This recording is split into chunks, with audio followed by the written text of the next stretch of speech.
Welcome, Fedi Friends, to episode 22 of Fireside Fedi. I'm your host, Ozoned. Fireside Fedi is a show about folks within the Fediverse. If you're seeing this, you are a part of the Fediverse. With me today is Jerry. Jerry is a wonderful llama that somehow knows about information security. Oh, wait, sorry.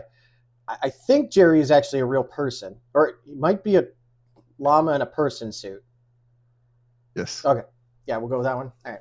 So Jerry runs Infosec Exchange, as well as running the Defensive Security podcast, which I just found out about, and it seems really good.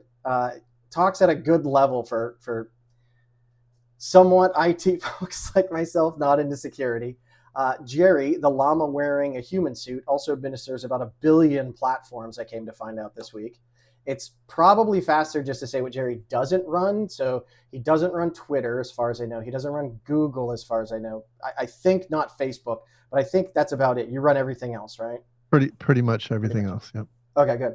And Jerry, and this is the most important part of Jerry's contribution to the Fediverse and the internet, is he actually posts gorgeous flowers. So we're going to talk about your gorgeous flowers because I want to know where you find all these flower pictures because they're beautiful. I love that.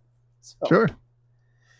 And who needs all the other stuff when you have beautiful flowers, right? But Jerry, welcome so much. Exactly. Thank you for being on the show. First and foremost, how would you like to be addressed?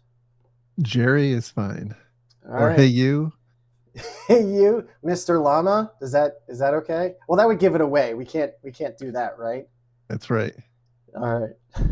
So, Jerry, we always start with the easiest question. It's very simple, in case you don't know, which is, how did you get to where you're at today? Well, so I guess in the context of the Fediverse, you mean? Context of the Fediverse, the context in your career, how you got up this morning, however deep or not deep you want to go, man. I love wide open questions.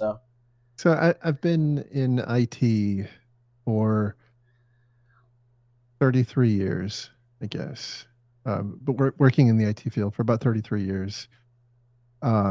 I have been a tinkerer for a very long time.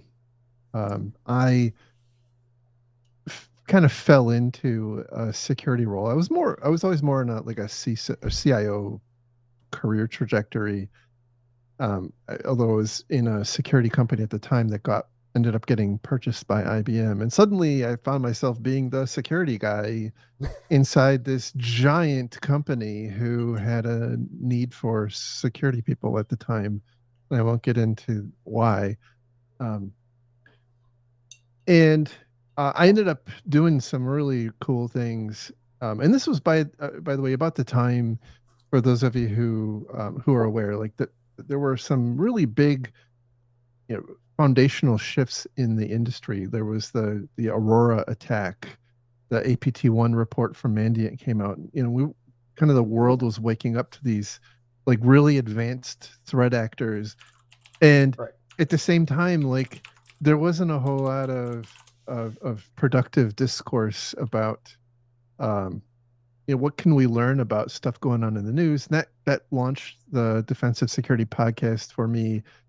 At the time, I was working on both a regulatory compliance and in cyber incident response role. So I had a lot of like tangible firsthand experience, and I became a very prolific tweeter. I was, and we had just an amazing community of security people on Twitter. And at some point I think it was about 2016 or 2017, I became aware of Mastodon, and I thought, well, gosh, that's pretty cool. And I like to tinker. And it was like a very, very early version of it. And so I bought or rented a VPS and I set it up, and like people started coming to it, and it was it was like 5 or 10 people for a long time. And then and then what has one of my another podcaster I was on a show with called it E-Day. E-Day happened when when Twitter went nuclear. I had never heard it addressed like that. But yeah, E-Day. Okay. It was funny. I was at the beach, so I have a my my COVID purchase was a beach condo. So if we were gonna like have to lock down, I Same. wanted to do it in a My my nice COVID setting. purchase was a baby. My Ah, there wife, you go. my wife literally had our youngest child like a week or two before the complete shutdown happened. Oh boy. So that was my purchase. I think yours That was a bit is easier though. that was a heck of a way to go Oh, it into was. COVID. I can only imagine. Yeah, it So was. I was my job was I was a CISO, so I was C-level executive, not like the least important person in my group, but I was on a lot of meetings. And I remember sitting at my desk on a WebEx at the time, and my phone, because I had it was again very prolific Twitter user, and I had alerts set up because like you don't want to miss some important tweet, right? And my phone just started going bonkers, and I had no idea what was going on. And so after this meeting was over, I looked and I had like I don't know hundreds or thousands of messages, and basically the whole deal was people on Twitter were abandoning ship, and they're like, "Hey, we're all going to Jerry's Infosec Exchange," which was, by the way, set up to handle like 50 people. And so I spent kind of the next Oh my god. month in like obviously I still had a I was had a job, a pretty stressful job, by the way, which is why I have no hair. Um, It's more streamlined. It helps us to run faster. that's how I like to Yeah. think about it. Yes. Yeah. So it also helps with that vitamin D absorption. Yeah. That's Yes. yes. Yeah. Because I get a lot Yeah. of outside sun time too. I think you do as well, being an IT guy, right? Yes. Absolutely. Absolutely. So I spent about a month or so scaling this infosec exchange up, and I learned a ton.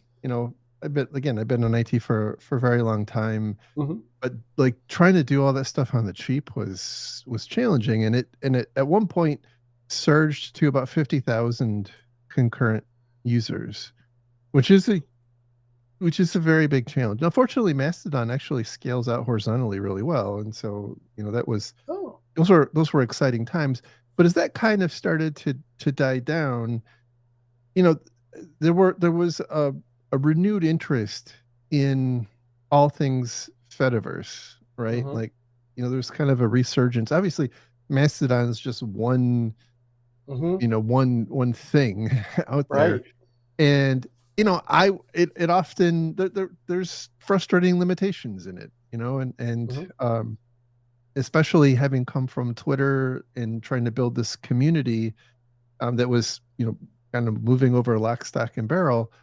I started trying to experiment with other technologies like Akoma, and it was Fire or Calkey, and then Firefish, and now it's Ice Mm-hmm. Shrimp, and Yep. PeerTube, and PixelFed, and then Matrix, because hey, none of those have end-to-end encrypted, Yeah. Yeah. private chats. So, and Yeah. like that's something that the security industry needs and wants, is the ability to have the friendier discussions with your colleagues and other companies to share like what's going on in the business. What should I be looking for? And that's, you ask meaningful, tangible questions. So anyway, it kind of grew organically like that. Mastodon and infosec exchange is still kind of the center of the of the world. There's about Yes. 13,000 active,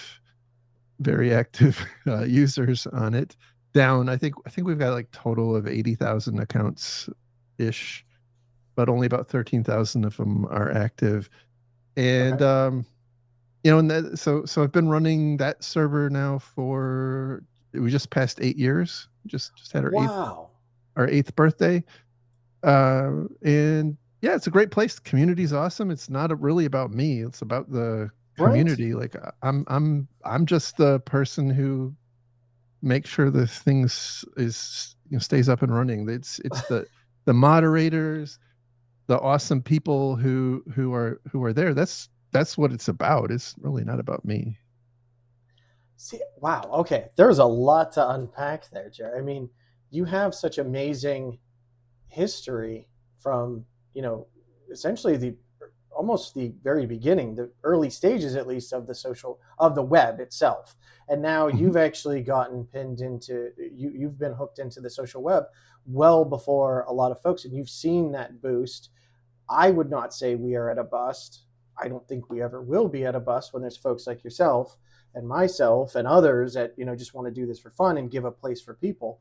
Um, but I think you downplay a lot because you were able to do that, right? Like you surfed that wave, and while it was probably rocky and rough, you're still here. And after 8 years, like that's amazing. It is more than just setting up server. Like we've seen numerous times where someone sets up a server and folks go there and their values don't exactly align with others. And I think what I don't want you're downplaying infosec.exchange, but I've known of infosec.exchange.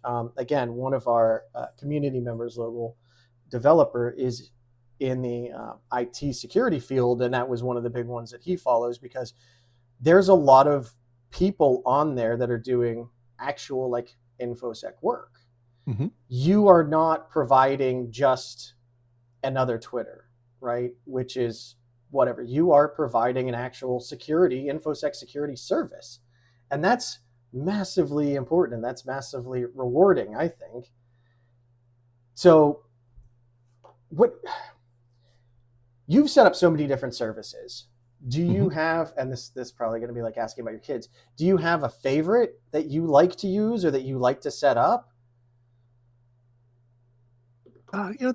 They're all quirky in their own little way. Yes. Yes, they are.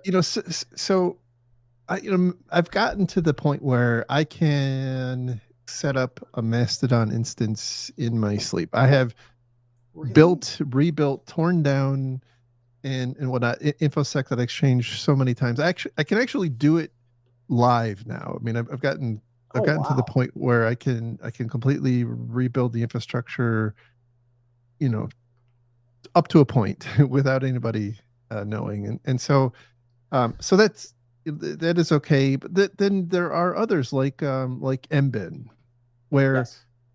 and mbin started off as start off life as kbin, and K-Bin. kbin was written by I think his name was Ernest, and no shade on that on him, but there was a time, kind of like when Twitter melted down. There was a time recently where Reddit went through kind of a similar Mm-hmm. sort of meltdown, and there was a big rush, and Lemmy was a big recipient of a bunch of traffic, and so I set up a Lemmy instance, of course.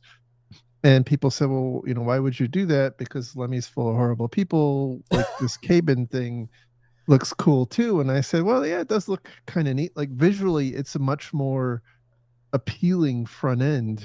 Right. But uh, my experience has been that it was not really ready for prime time. And I think, Mm-hmm. I think it was a personal project that got thrust into the spotlight before it was really ready. Yes. And so it I've had a lot of challenge with if I had a lot of challenge with it, and if it weren't for the current mbin team, I would have given up. The current team of developers that support mbin are phenomenal human beings and have gone so far and above to help me out. I'm forever in their debt. They're the reason Fedia.io still exists. But it still is it's a challenge. Like it's the most time consuming Yeah. service I run. And I would Well, say the Acoma instance is the least time consuming. So there you I go. don't even know. I don't know what a coma is. I haven't heard of that So one. so if you've heard of Pleroma, Yes. Pleroma is, so it's a it's like Mastodon, I guess. But Right. Yeah. Akoma is a fork of Pleroma. Oh, okay. Okay. So kind of like Calkey and now Ice Shrimp is a Yeah. fork of Miskey. It's Right. Yeah. same We have a same sort of thing. million forks. And I mean, I like the forks. I think, I've seen this with Linux, and I mean, you've been around IT for a long time. IBM back in the early 2000s was big on pushing actually Linux. I remember the first commercial I saw about Linux, and you were there. I don't know if you were directly involved with that, but um, seeing Linux fork and so many people are like, well, why don't you just contribute to that? It's like, no, this is where we get innovation from. This is where someone comes and says, I like your stuff, but I want to do it this way. And then someone comes along and says, hey, we do like that now. Let's go that way.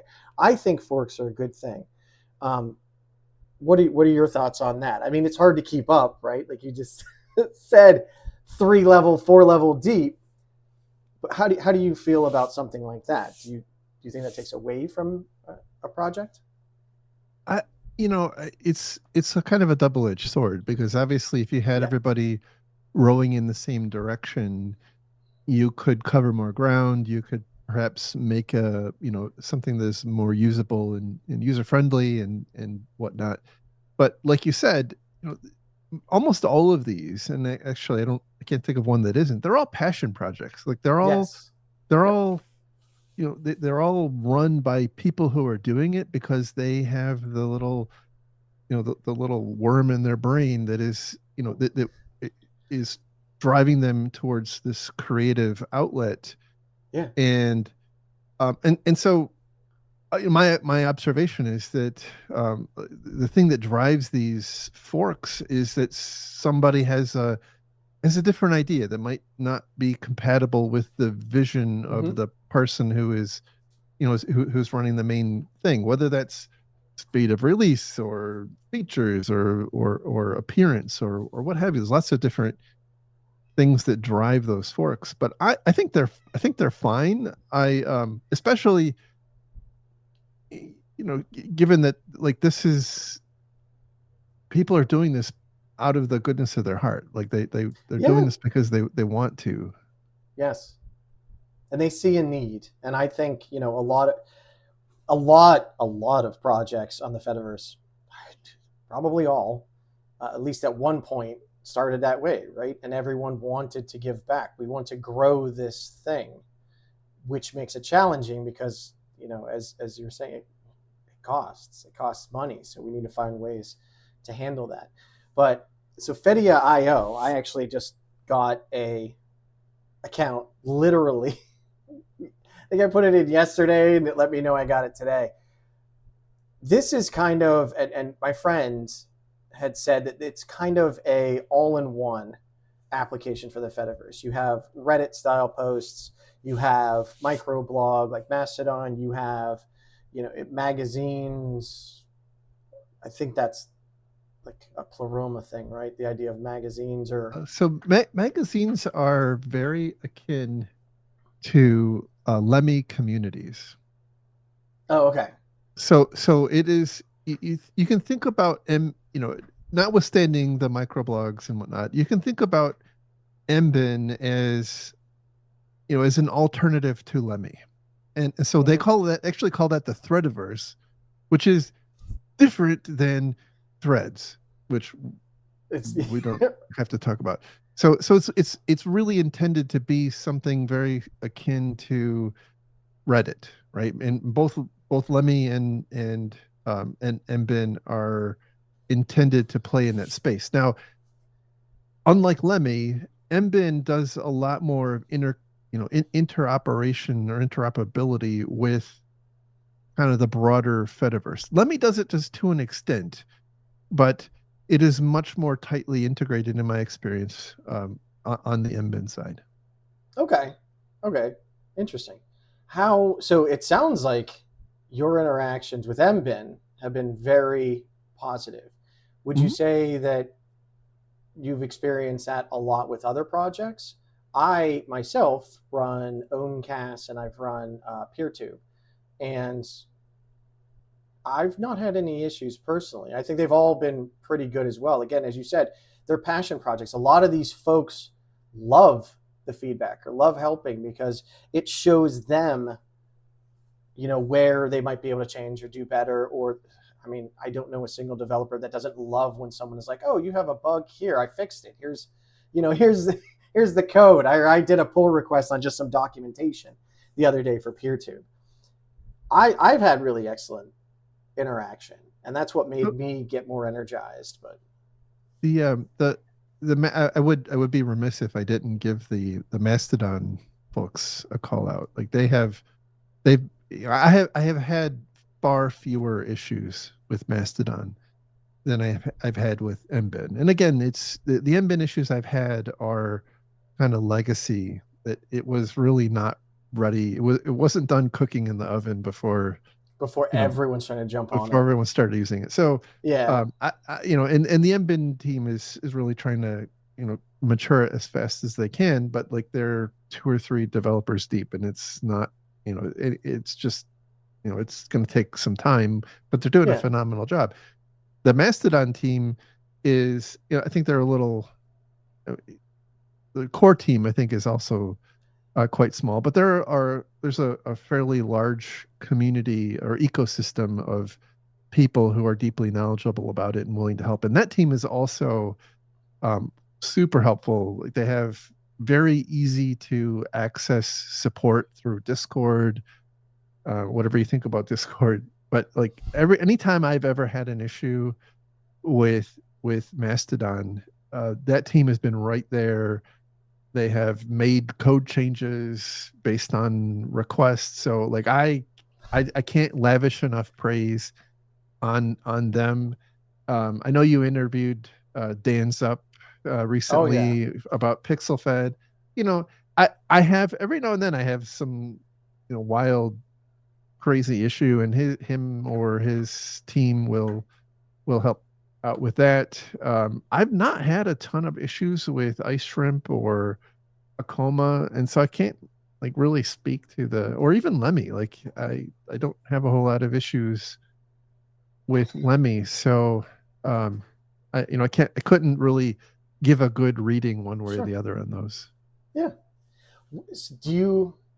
I'm trying to figure out how to word this because you've had your hands in so many pies, not even just the Fediverse, but throughout years at IBM. Again, I not a super fan of IBM. As I was telling Jerry, I was at Red Hat. Like I was a true believer of Red Hat when they announced that they were bought out by. Actually, they didn't even announce it. It was on a Sunday. My my phone started blowing up, and I'm like, why? No one ever texts me. Why are people texting me? And that's when I found out that IBM was buying Red Hat. It was a bit of a personal struggle for me. But you have such a huge breadth of experience in all kinds of different things, corporate America, and now fully open source, just couple man teams. In your personal opinion, or even your professional opinion, I see the social web as the next evolution of the internet. I don't know if that's how others see it. That's how I personally see it. What kind of challenges do you think we would have to overcome for that to happen? And do you think that could ever be an actual thing? Another I easy question. What can I say? that's it's a really difficult question to answer like writ large. So I think for a segment of people, what we're doing here scratches the itch. But I Mm-hmm. think I think the I think there is a bifurcation of society, for better or for worse, and a very large segment of society is really driven by the network effect. And so the one thing that I suspect we're always going to struggle with and probably not really catch up to is having, a billion people, Mm-hmm. on online and or, people in organizations. It's just really, at least in the context of the Fediverse. I do think like conceptually, social media, or whatever, however you want to think about it, is definitely where we're going. I mean, you can look at TikTok, Yes. right? Like, Yeah. TikTok is a great example. It is eating Facebook, and to some extent, YouTube and Reddit. It is eating Google. Like, I recently read something about how a lot of, especially younger people, aren't using Google anymore. They open up the TikTok app, and they use that as their search engine, which I find absolutely insane, because, like, anyway, for obvious reasons, hopefully obvious reasons. Um, but but I think that is, it's interesting. It's an interesting move, because, like, people are doing their shopping there. They're earning their livelihood there, and See, but we've so on. seen this. We've seen this with Facebook, right? When Facebook came out, it did the same thing. It completely transitioned how we interact with services. And Google was really afraid of that. That's why they started Google Plus, to which they shut down quickly thereafter. And then Twitter, oh my God, Facebook is dead. There's Twitter. And everyone moved to Twitter. And people built their livelihoods on these things. And, you know, numerous stories.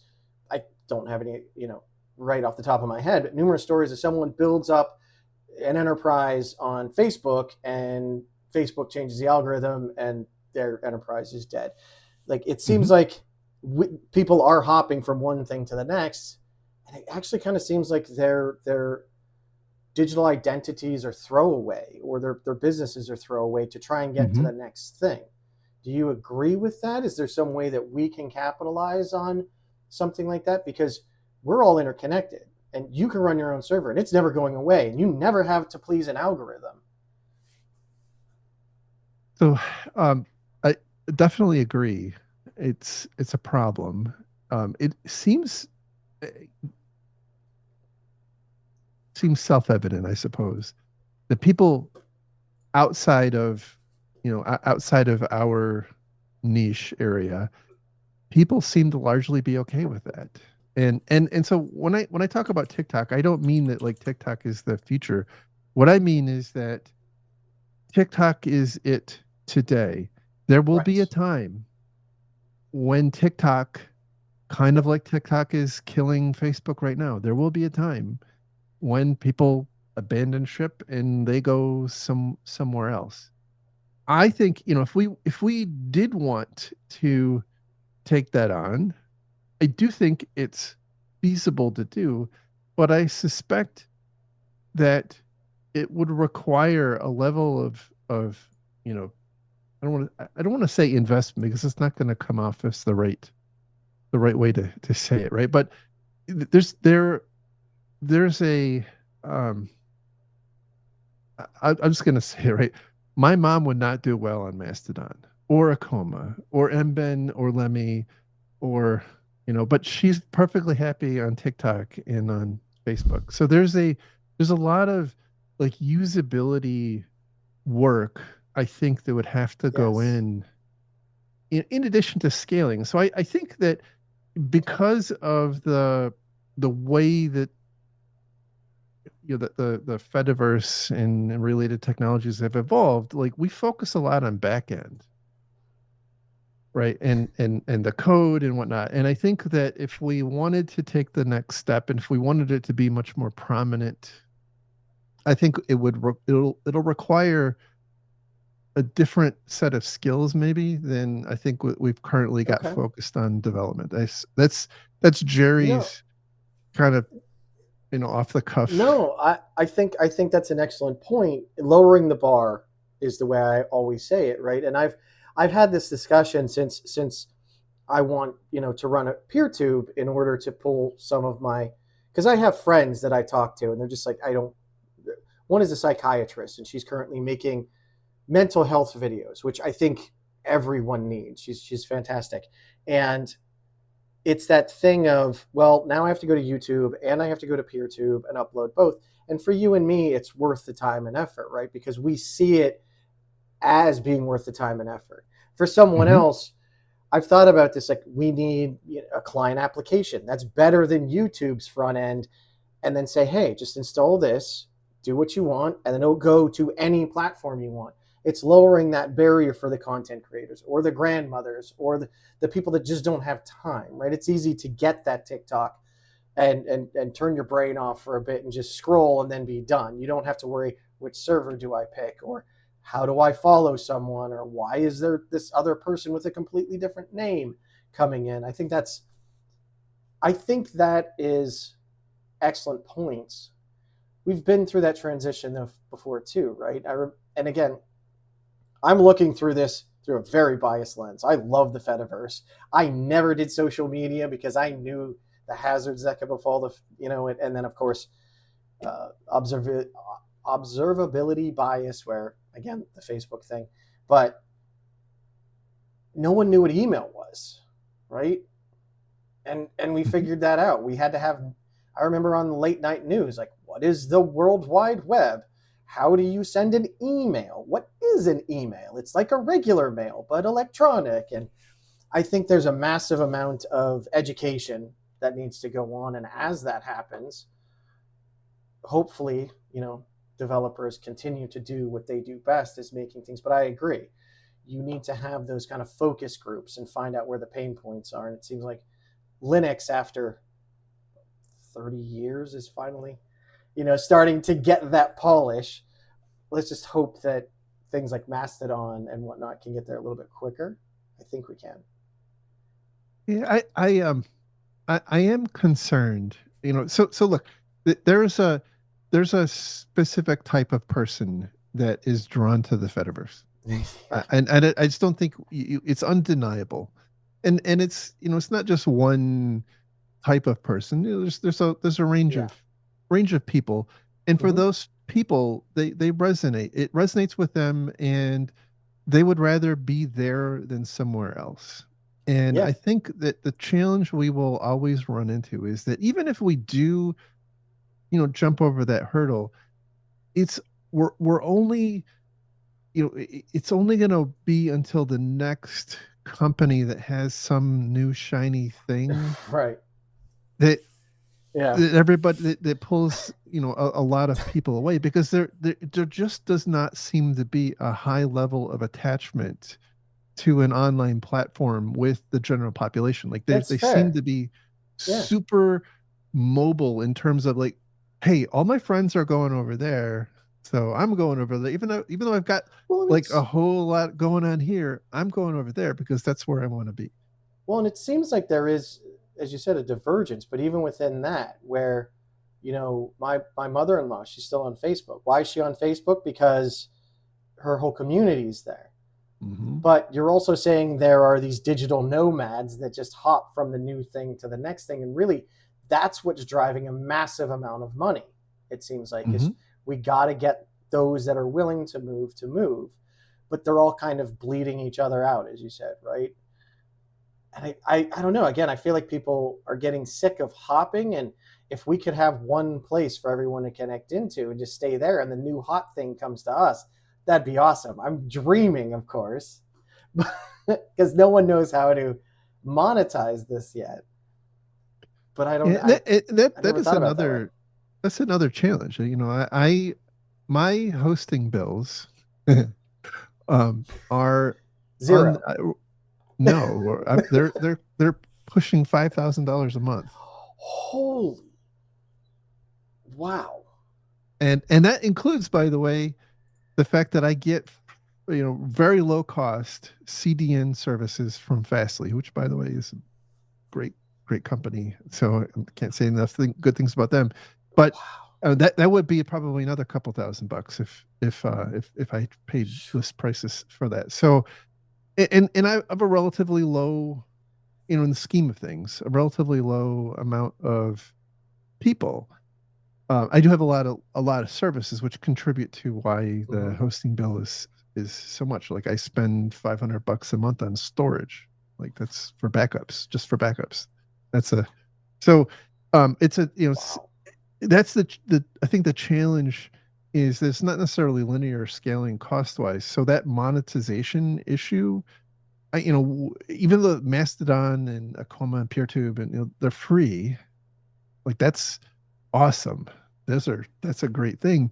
But like I have InfoSec Exchange runs on three 96 core Dell servers. Oh my God. So, um, just as an example, it's Please donate to to Jerry. Jerry has a Patreon, a Ko-fi, and a LibrePay. Holy cow. That's scary thinking how much that costs. Like that's more than people bring in months of their life sometimes. That's yeah, crazy. yeah. So, the reason I brought that up was not to be just to be a whiz bag number, but like No, yeah. it is if we think about the challenges that come along with bringing in millions and millions and tens of millions of people, the costs of hosting that become incredibly non-trivial. And Right. so then how do you pay for that? Because you know I don't I don't think that it is a scalable. I don't think the whole donation model scales up. I think it works well where we're at right now because you have a lot of people very passionate about it and they feel strongly that what we have here needs to endure and be supported Mm-hmm. and whatnot. But I don't think I don't think the donations scale with the people, I guess is where I'm at.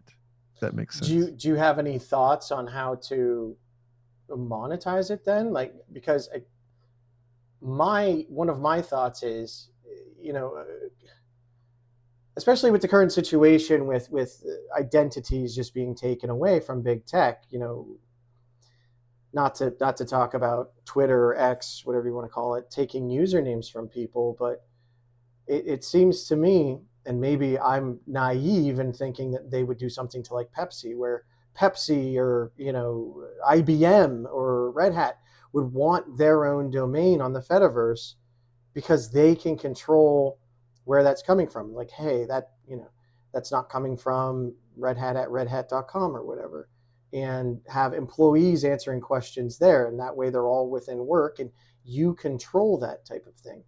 Do you see anything like that working, or do you have any ideas on how to make a long lasting, expandable, monetized Fediverse?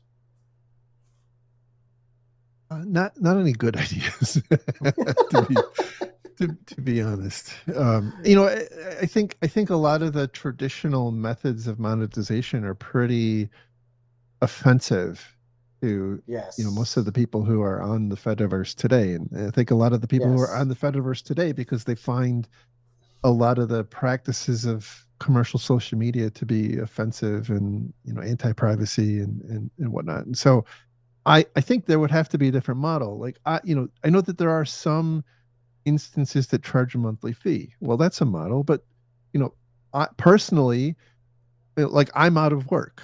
I'm okay. I mean, that's okay. I mean, I'm not like I have a house and I'm fine. Like that's not my point. But there's a lot of people who aren't that lucky. Yeah. Like and charging a Yeah. $5 or even a $1 fee is too much. And that is their lifeline. Like that's their ability to connect with friends and perhaps search for jobs and whatnot. And so I think it's to me it doesn't seem um I don't think it's appropriate to gatekeep it with a monthly fee. Mhm. That's my thing. But that then closes down another monetization avenue, right? And that's one of the things that I've been thinking about with PeerTube is doing like it's very common for a nonprofit. You could still offer services, right? Like a lot of hospitals are nonprofit, but yet they still bring in money. Just because it's nonprofit doesn't mean that you don't pay for services. And then you know with that having $5 in a month and you get more storage or something like that. Right. And then someone pointed out, so then people are paying for that when they can go to one that's free. And it's like, yes, that is difficult to manage. And then I was like, well, maybe there's could be some kind of revenue sharing. And someone else is like, but they're paying to pay themselves back. It's like, yes, but no. Yeah, and it is a very difficult subject, and it's a very difficult thing to get people to understand. Like, again, as you said, it's important to us. We're literally paying money to do this, and I would still be paying money to do it regardless of whether someone else was interested or not. And to get people to understand, especially, like a single mom that works 3 jobs, hey, $5 and you can access social media. Well, I could go over here and access free social media. I don't have the ability to choose about privacy, right? Like Right. there's no choice for me. And it's interesting. And I'm wondering how the big tech kind of shakeup plays out, with a lot of countries getting uninterested in American big tech, and Google and Facebook facing the DOJ. Do you think anything will come of those? In the current administration, no. Okay. I do think that ultimately the thing that's the catalyst for a revolutionary change in kind of the social media commercial landscape is going to be regulatory, and I would say we've seen that most prominently coming out of Europe, Yes. although it hasn't been as it really hasn't Revolutionary. been hasn't been as groundbreaking as I would have expected after like the GDPR was passed. Which that It's law was very clearly passed to put Google and Amazon and mhm. Facebook and Twitter in their boxes, but it really hasn't played out like that. I don't think. Oh yeah. Um, No, I think it was at the end of last year, Google paid off all of their 2024 GDPR fines in like one day. That's yeah. But I think I think it is going to be things like that which cause the change. And I don't think in the US that nothing that I've ever seen in my now, many decades of life tells me that the US, the US political system has any appetite to make any sort of meaningful change there. So I think any change that does come is going to be drug along by changes from other countries like Europe. But even there, I'm a little skeptical that we're going to see huge changes driven from there. okay. So one of our community members, Blender Dumbass, he is not a dumbass, so he needs to stop calling himself that. But uh, on his site, he does something with petitions. So basically, he says, once I have enough in petitions, people voting for me to release the next set of features, I'll release the next set of features. I'm working on them. The longer you take, the more they get polished, but also they got to see the light of day. Something like, if we hit, so I guess kind of like a Kickstarter method, really, within one company, if we hit so much in funding for the next stage, that shows a financial interest, then we can go on. Does that Hmm. sound reasonable to you? Yeah, absolutely. I mean, if it works out, you know, um, It's yeah. as long as there's people interested in kicking money in like that, I think it would be fine. I don't know how viable. I think Mastodon is danced around that a little bit, if I'm not mistaken. Oh, Maybe okay. I'm maybe I'm confusing them with someone else. But um, I think one of the challenges is like it feels to me like it feels to me like you end up with a similar situation that we have with the U.S. political system, where the people that have the money are able to It's dominate yep. kind of the Yep. the roadmap and or like the ethics and the ethos of the project, because like they are the main financiers. And if you have somebody who's like very benevolent and whatnot, Yeah. maybe that's fine. But the reality is, how often does that happen? I think that's the exception, not the rule. So you're saying this is a human problem. If we were Absolutely. if we were all llamas dressed as humans? Would that, like, I feel like llamas are They're far more compassionate. so much more rational, yes.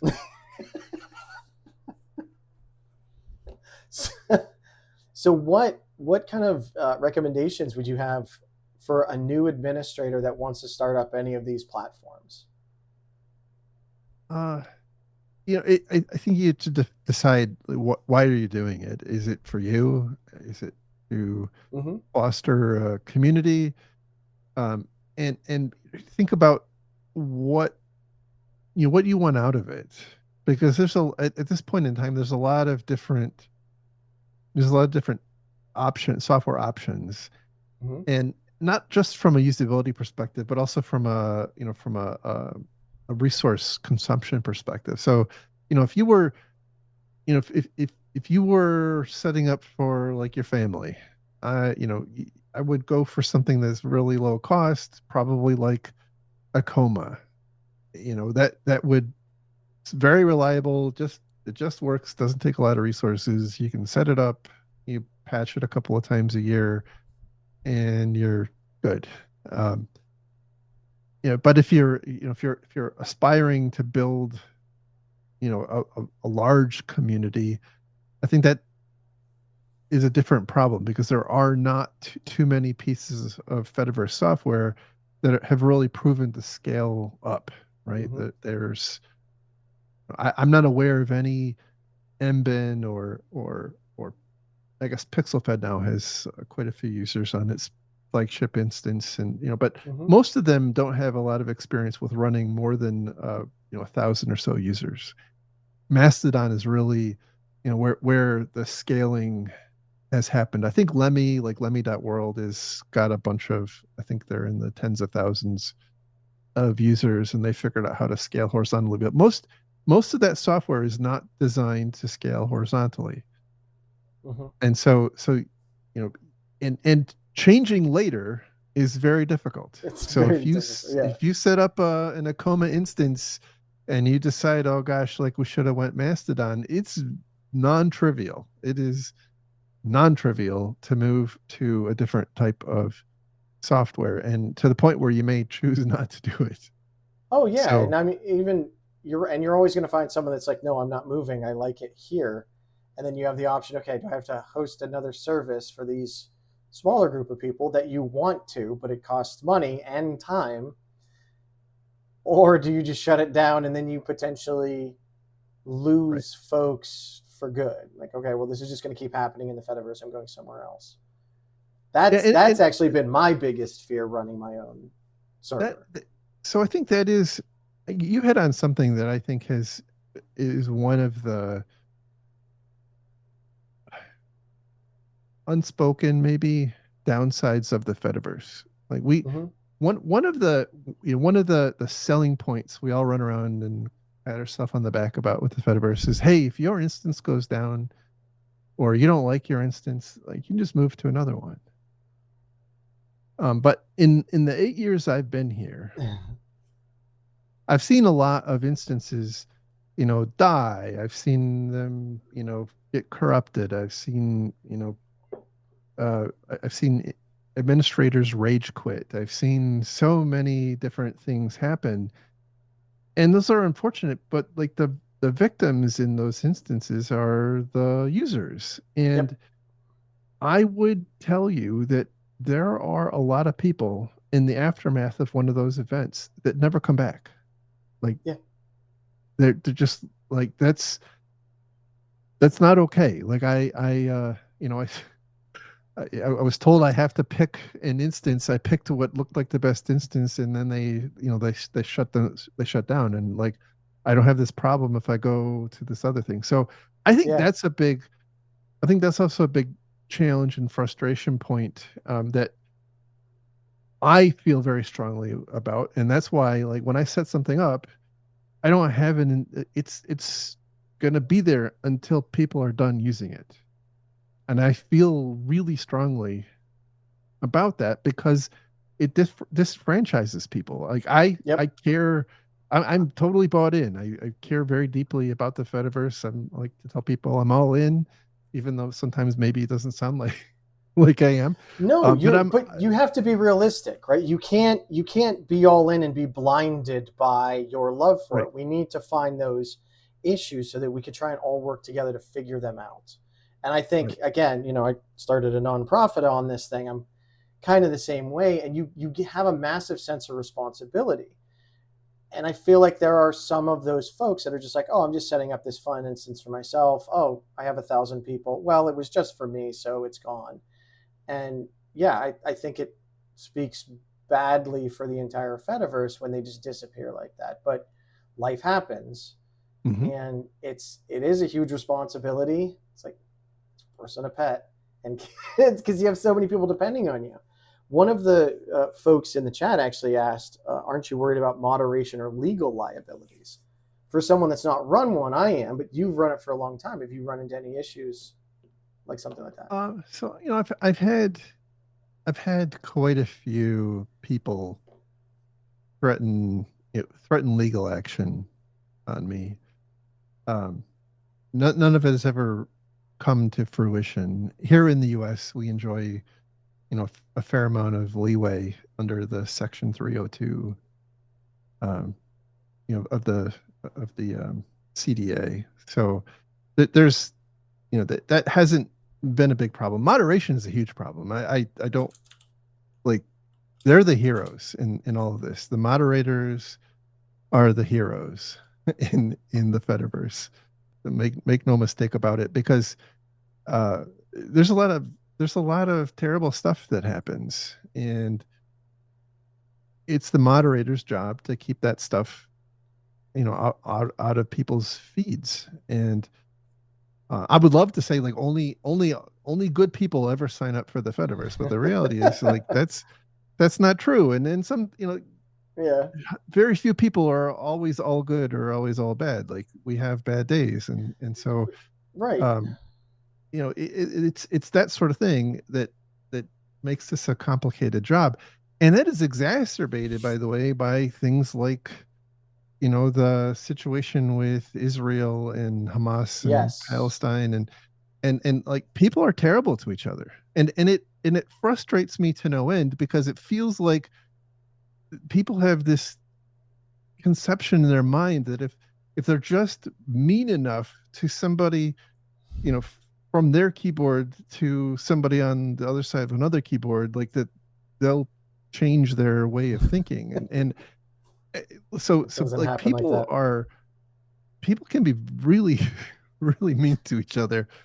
And so uh, you know again, that often manifests itself like somebody is says an off-color joke, or they make fun of somebody's sexuality, and actually while we were having a meeting or having this meeting, somebody flamed out and did that, so they had to get suspended. And that happens, but it is important to address it. And look, Yeah. not everybody's going to be happy, right? Because then you have to I try to I have the saying in my profile, like we're only here for a short time. Mm-hmm. Like collectively as humans, we are only here for a little while. Like why do we have to treat each Spectrum. other like a-holes while we're here? Like Yeah. why can't we be nice to each other? Why do we have to be Yeah. jerks? No, and it's funny because I when I go to the gym, I do Krav Maga, and I do it with a couple of folks that voted completely separate than I did. And right before the election, it was hot for everyone, right? Everyone was very nervous and excited and upset and all these emotions, and like they kind of went off on me at one point. I'm like, okay, hang on. Like we're obviously on different sides here. I know you're good people. I think I'm a good person. So let's just not, especially not right here. This is not the time or the place. And everyone just like, yeah, sure. We put it under the bridge. And literally last night, I'm talking to the same person. And just because they voted for someone different than me, like we all have the same idea. There are multiple problems that we all agree need to be addressed. How we address them is usually the issue. And you can have those hard conversations as long as everyone tries to remain respectful of everyone else. But that's Hmm. difficult. That takes a lot of energy. Why can't we be Absolutely. friends? That's yeah. So you're very paced and very careful about things you say.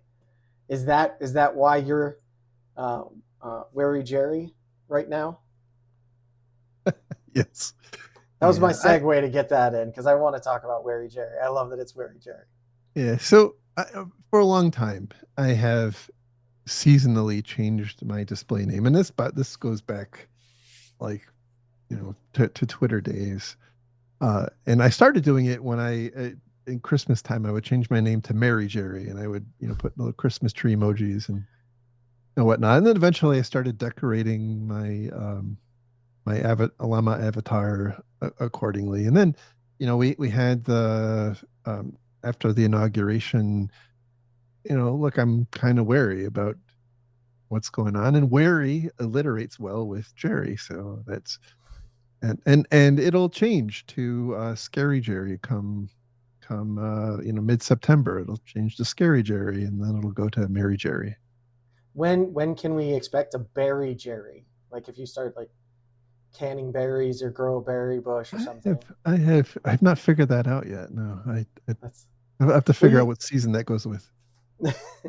well you have beautiful flowers. So what got you into the flowers? Because I love these flowers. These are there. You actually post beauty. So Jerry posts all kinds of range of stuff. He actually created a like a satire channel for ridiculous company vids, which I just laughed at. I immediately thought of a friend. But did you post these amazing, beautiful flowers too? Are these outside your house? Please tell me they are, because I want to come see them because these are gorgeous. So I hard to see, but I have like a bookshelf, not bookshelf, but it's a plant shelf of orchids. My favorite, I've become something of a amateur photographer, and so my favorite subject to take pictures of are orchids. And so I take, if you were to scroll through my picture feed, you'll find just Some more. an absolute crazy amount of orchids. Yesterday, I took a picture of a hibiscus, and that one is actually in my front Yeah. yard. Um, I have I have plumeria that I grow on my side porch, and a bunch of other flowers. So I take a lot of flower pictures, which I guess as I get deeper into photography, I'm finding like that's the easy way out. Like people, you know, you Yeah. should People probably try to take pictures of something a little more complicated than flowers, Sherry. That's like but there's cheating. but they're so beautiful. I mean, so we're looking at. I don't even know. I don't know any of these flowers. I can't really describe them to our audience that's listening. A whole bunch of very vibrant, beautiful. There's reds, yellows, very close up shots. Pretty much all of them. Like you take close up to the flower, but they're well done. I mean, I'm not an artist. I'm not a photographer, but I love these kinds of things. I love following, especially again. We all have this idea that we're very one dimensional, right? Like Jerry is just the admin guy. So just follow Jerry for Infosec Exchange information, but don't follow Jerry for anything else. And this is the kind of thing. The reason I like to talk to people is because this always surprises you that we all have very different interests and hobbies and experiences that, like you said, like if we just be friends, like we can all find a common ground, hopefully. There are exceptions with everything. What? Get Jack Black on the Fediverse? I can't get anyone on the Fediverse at the moment, but we're all trying, right?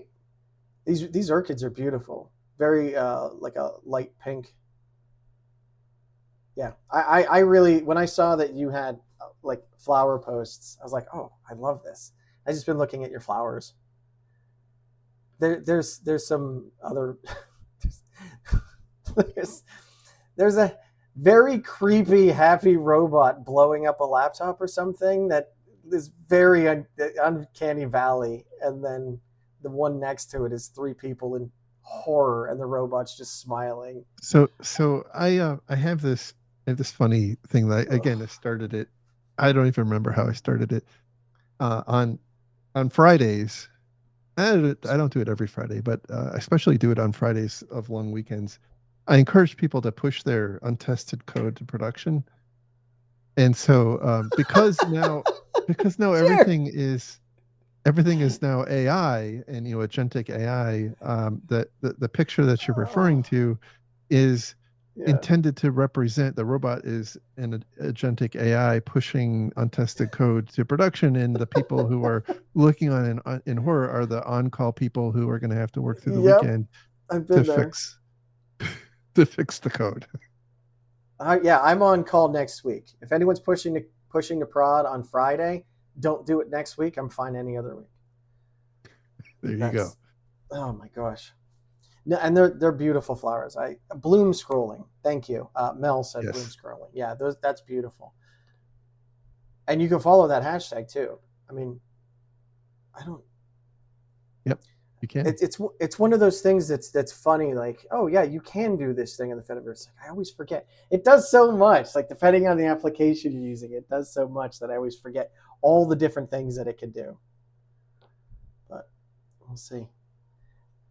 Now, for the real reason I actually asked Jerry here is to give him the opportunity to win a prize of a lifetime. Our prize today is 9,001 llamas to help moderate all of Jerry's instances. We figured if enough monkeys can write Shakespeare, surely 9,000 llamas can handle the crap we write on the internet. We thought about getting you the perfect InfoSec tool to prevent all software security issues forever, but we realized that it was coded in the Shakespeare programming language, and we didn't have enough monkeys available to actually manage that. So, are you ready for the quiz, Jerry? Let's go. All right. Favorite movie and why is it Spaceballs? Because I'm surrounded by yes. Yeah. Is it Spaceballs? Do you like Spaceballs? I love I Spaceballs. That's I love literally I always said. I do love Spaceballs. Yes. You could swear on here if you want. Doesn't Okay. Yeah, I'm matter. surrounded by Goodbye. assholes.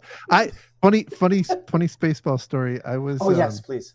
I was on a so when I was a CISO of a Fortune 500 company. Funny things happen when you're a CISO of a Fortune 500 company. Like you get invited to be on boards of directors and all sorts of stuff. So I was invited to be on this board of directors. I don't remember who it was for, and the person that was interviewing me, like doing all the background stuff, had on her WebEx background um, the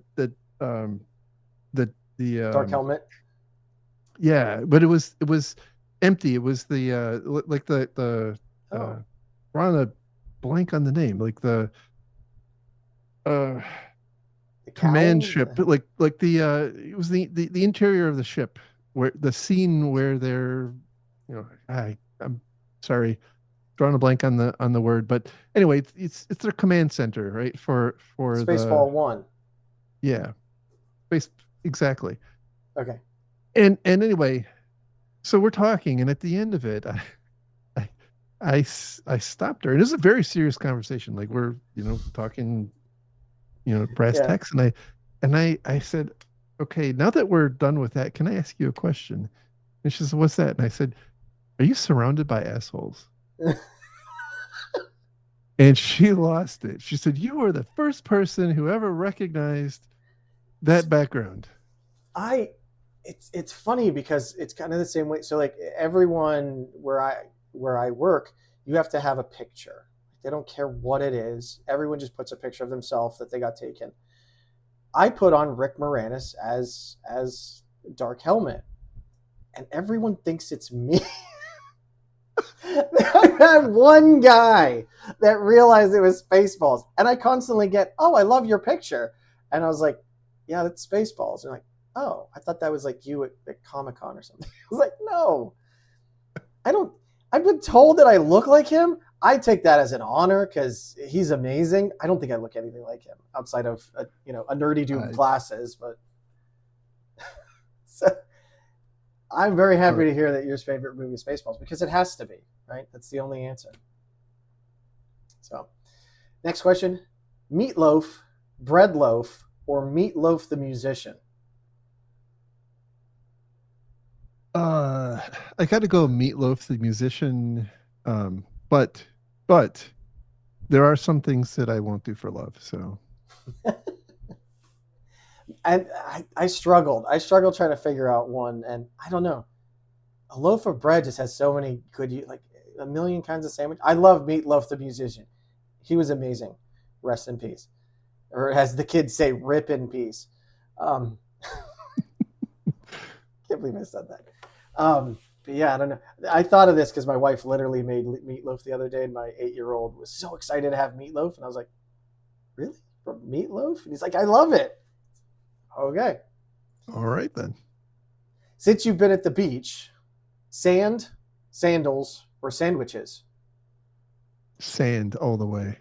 Really? Okay, you got to tell me why. Because I love the ocean. I hate the beach. I hate sand. Um, I don't know. So the beach is my happy place. Like it is just it's like it feels like where I belong. So that the sand just feels like I'm home. But it's so hard to walk in. You got to lug all the stuff down from the car, you Oh, know. I don't dispute that. It's a titanic pain in the ass and it gets super hot and Very uncomfortable. And if you yeah, forget your sunscreen, you get massively burned. But even with all that, you're like, you just rather be on the yep, beach. absolutely. See, again, I could do without the beach. I would just love the ocean. The sound of the ocean is just incredible. And like you try to listen to a recording of it, just does, it's not the same. You don't get the breeze. You don't get the, Yep. that sun. And I mean, public beach or private beach though too, because I think that's a huge difference as well. Well, it's so I only have access to public beaches, so Oh, okay. And so then it really depends to like even if you have that public beach neighbor that is just being loud and obnoxious, you're just like, no, I'll just chill out on the sand. yeah. Wow, you're Well, very usually zen, man. sometimes I'm the obnoxious one though, so Oh yes, I could see that. You're very over the top. you do not know the type of music I like. So Oh, what kind? Okay, let's talk about it. Do you want to talk about that? yeah, um, so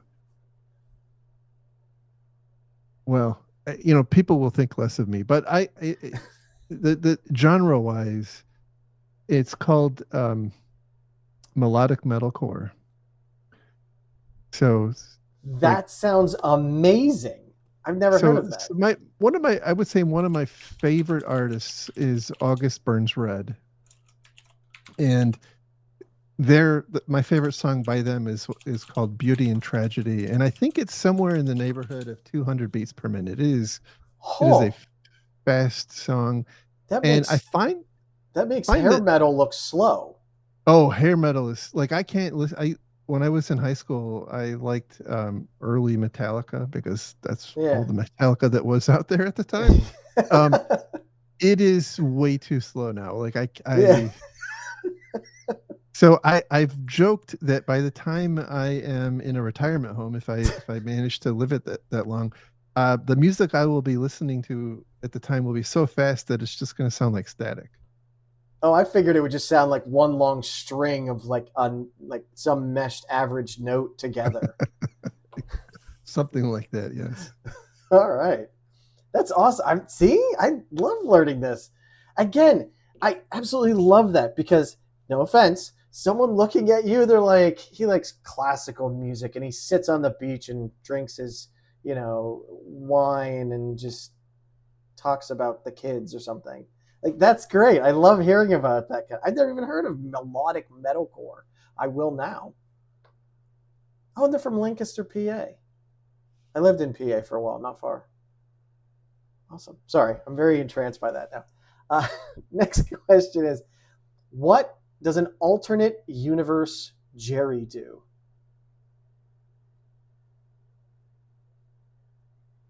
Goodness. Um, President of whatever country they live in. He's a president of a country. Okay. Hmm. Well, I have a magic phone here, and I can call alternate universes. Don't ask; it's very technical. And so I reached out to a alternate universe. You might be correct. There might be a Jerry that does that. But the alternate universe Jerry that I reached out to actually said that he was in InfoSec. But he says he actually secures the information. And when I asked him to describe it, he said he just eavesdrops on people's conversations and writes everything down. He doesn't understand why the police keep arresting him, but I think it has to do with him peeping into people's windows to write things down. But best of luck to that universe's Jerry. This one's doing well, so I think. I like to think so. I like to think so.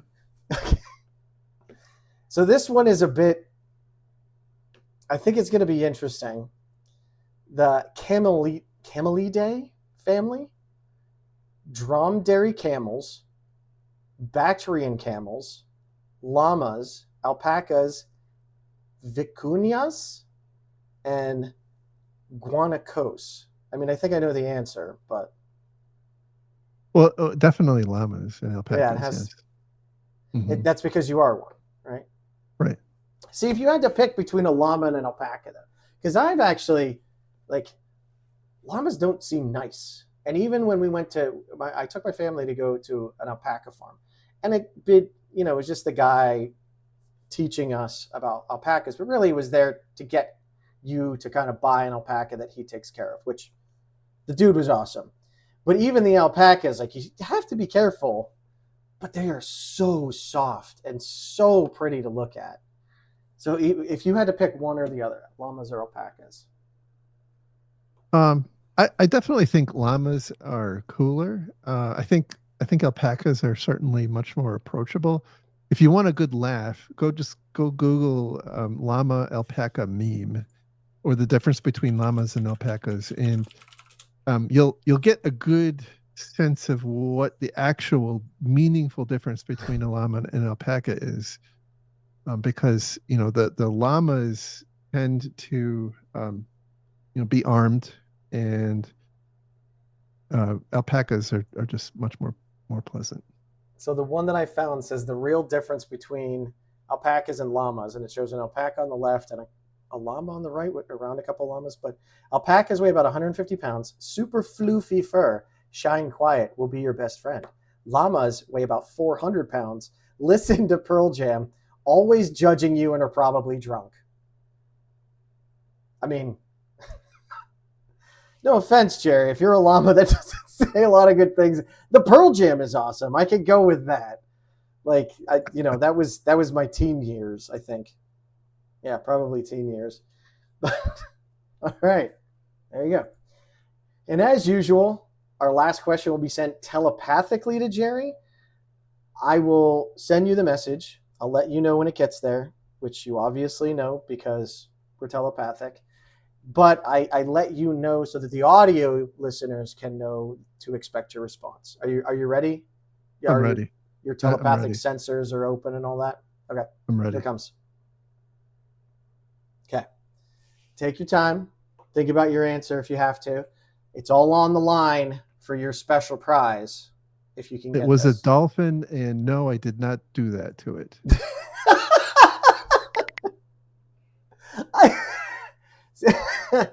I love answers like that because we all went to the worst possible place. All right. Congratulations, Jerry. You got every answer either correct or incorrect. Good job. Unfortunately, when we attempted to round up all of the llamas, they told us since we tried to hire monkeys as well, they thought the monkeys were replacing them. They didn't know they were two separate projects. And then the llamas unionized. And then once they unionized, they actually became hyper intelligent, built rockets, and left the planet to go to another solar system. Let's hope the hyper intelligent llamas are benevolent and don't come back to hurt us for that. Yeah, that's not the first time that's actually happened to me. So I believe that. Yeah. Yeah.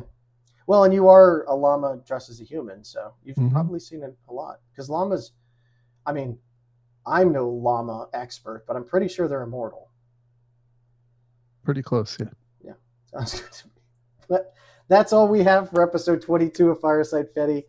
Thank you so much, Jerry, for talking to me. It's been so much fun. I really appreciate it. Everyone, make sure you support Jerry if you can. Even a small donation goes a long way.